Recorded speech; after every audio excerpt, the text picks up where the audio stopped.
हमारे साथ MP state head Ravendra Mishra ji जुड़ गए हैं, हम उनसे चर्चा करेंगे। रावेंद्र जी, जिस तरीके से राजमाता ने अपना जीवन जिया है, कहीं ना कहीं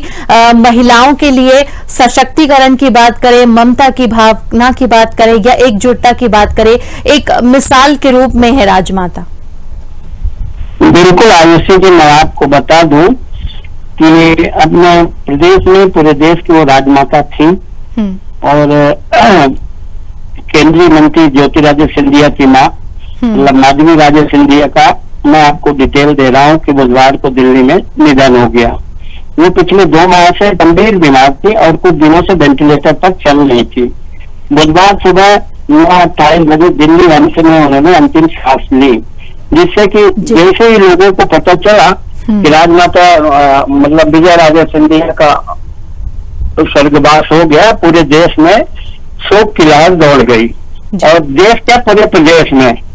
आयुषी जी। जी बिल्कुल। अगर और मैं ये भी बता दूं आपको कि दिल्ली एम्स में उन्होंने अंतिम सांस सुबह 10 बजे उनका पार्थिव शरीर जो है तो बलिया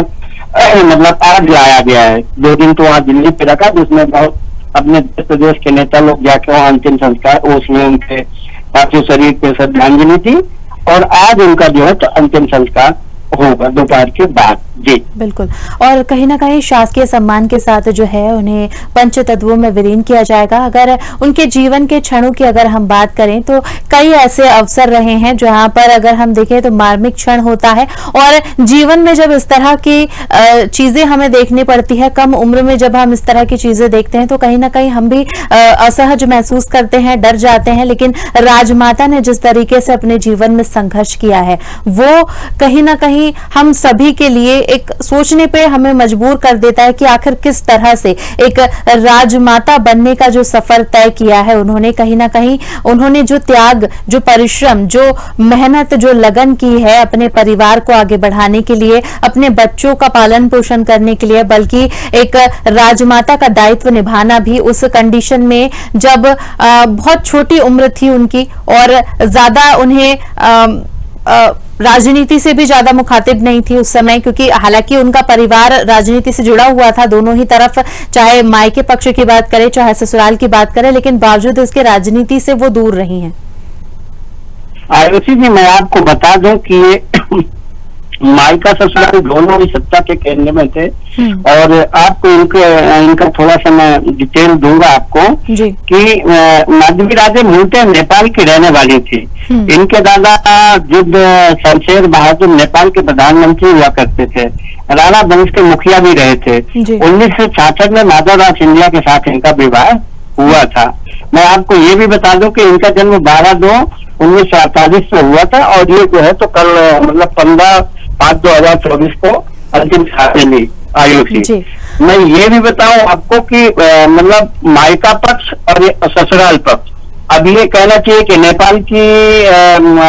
मतलब कहना चाहिए कि नेपाल के प्रधानमंत्री की पोती हुई थी, तो पोती होने के साथ साथ इन्होंने राजनीति से दूर रही। आपको एक वाक्य भी मैं सामने बता दूं कि सोनिया गांधी जब जैसे ही माधवराव सिंधिया जी का इंतकाल हुआ था उस दरमियान कांग्रेस ने इनके ऊपर दबाव बनाया था और कांग्रेस के यहाँ तक की जो राष्ट्रीय अध्यक्ष श्रीमती सोनिया गांधी भी थी, उन्होंने चुनाव लड़ने का भी प्रस्ताव इनको दिया था, लेकिन माधवी राजे सिंधिया ने सीधे सीधे इनकार कर दिया था। आयुषी बिल्कुल। अगर बात कीजिए मिश्रा जी तो हम देखते हैं कि एक राज परिवार से जब कोई जुड़ा होता है तो उसके साथ बहुत सी चीजें जुड़ी होती हैं, वर्चस्व होता है, एक अलग रुतबा होता है, लेकिन उन सभी चीजों को छोड़कर एक बड़े राज परिवार की थी, दोनों ही तरफ से राज परिवार के से जुड़ी हुई रही, लेकिन बावजूद इसके उनके अंदर अहंकार नाम मात्र का भी नहीं था और जनता के बीच में जिस तरीके की उनकी छवि रही है आज वो छवि कहीं ना कहीं देखने को मिलती है। क्योंकि अक्सर हम सुनते आए हैं मिश्रा जी, बचपन से ही हम सुनते हैं कि जब बच्चा घर में पैदा होता है तो जश्न मनाया जाता है, बहुत से लोग भी उस जश्न में शामिल होते हैं, लेकिन अंतिम यात्रा में जितने ज्यादा लोग उमरते हैं उसी बात से यह अंदाजा लगाया जा सकता है कि इस व्यक्ति ने आखिर अपना जीवन कैसे बिताया है। और जिस तरीके से अंतिम यात्रा की मैं यहां पर जिक्र करना चाहूंगी, जिस तरीके से करोड़ों लोगों का जो सैलाब अंतिम यात्रा में देखने को मिला है, उससे ये बात साबित होती है कि किस तरह से उन्होंने अपना जीवन जिया होगा और किस तरह से जनता के साथ उनका जुड़ाव रहा है। आयुषी जी, मैं आपको बताऊं, बिल्कुल सही आपने कहा कि माधवी राजे सिंधिया जो जैसे ही यहाँ अपना मध्य प्रदेश में उनका शादी हुआ, शादी होने के बाद ही मतलब उनको जैसे जिम्मेदारी, एक बहू को एक जिम्मेदारी मिलती है, उन्होंने पूर्ण रूप से बहू की जिम्मेदारी उन्होंने निभाया। वो ये कि विजय राजे सिंधिया जी के जाने के बाद, उनके इंतकाल होने के बाद उन्होंने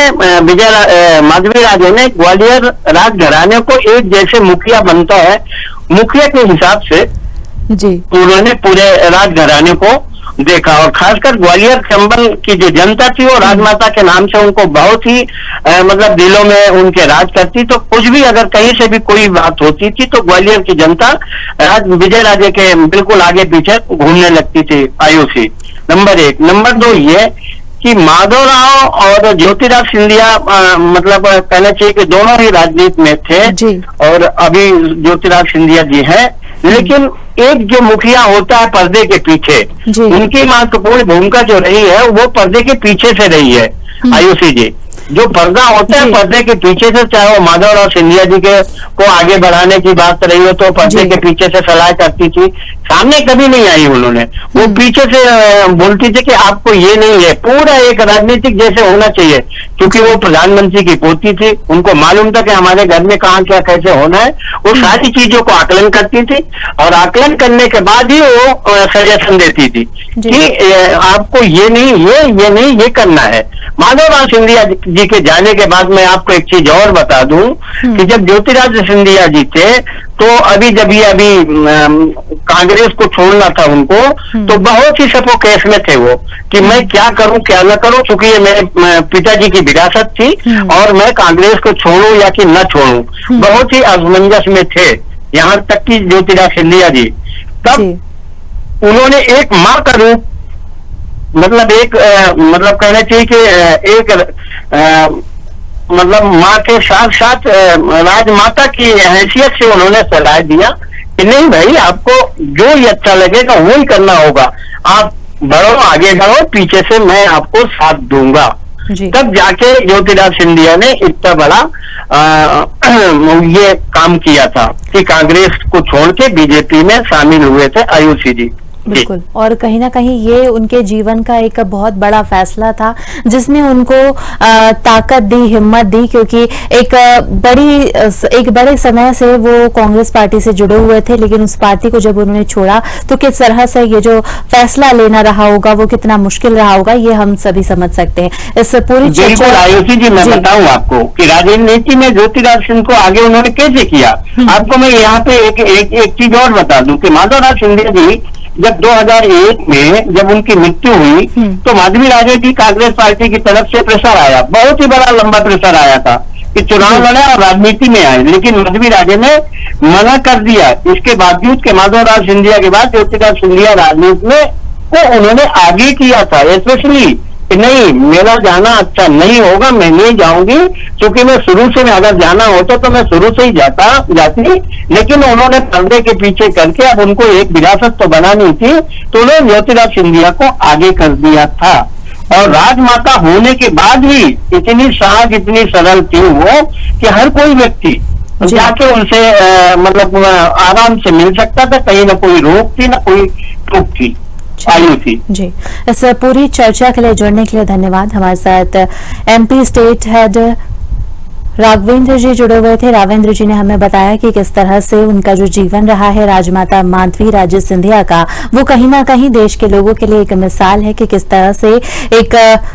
कन्या जो है वो जन्म लेती है और धीरे धीरे जब वो बड़ी होती है तो साहस, उद्यम और कहीं ना कहीं त्याग, परिश्रम भी उसके साथ जुड़ जाता है। और त्याग की मूर्त के रूप में भी अगर हम याद करें तो गलत नहीं होगा, क्योंकि राजमाता ने न सिर्फ अपने जीवन में कई उतार चढ़ाव देखे हैं बल्कि उन्होंने कई त्याग भी किए हैं और इसका जीता जागता सबूत है आज उनकी अंतिम यात्रा। जी हाँ, उनकी अंतिम यात्रा के पड़ाव में उनके साथ न सिर्फ सिंधिया परिवार दिखाई दिया, बल्कि तमाम राजनेता, चाहे फिर हम पक्ष की बात करें या फिर हम विपक्ष की बात करें, कांग्रेस की भी अगर हम बात करें तो कांग्रेस के भी तमाम बड़े नेता और साथ ही जीतू पटवारी भी अंतिम दर्शन के लिए राजमाता के समक्ष मौजूद रहे और सभी ने भक्ति और श्रद्धा भाव के साथ उन्हें अंतिम दर्शन लेने के लिए पहुंचे थे। इस खास पेशकश में फिलहाल इतना ही। आप बने रहिए खबर भारत 360 के साथ। मुझे दीजिए इजाजत। नमस्कार।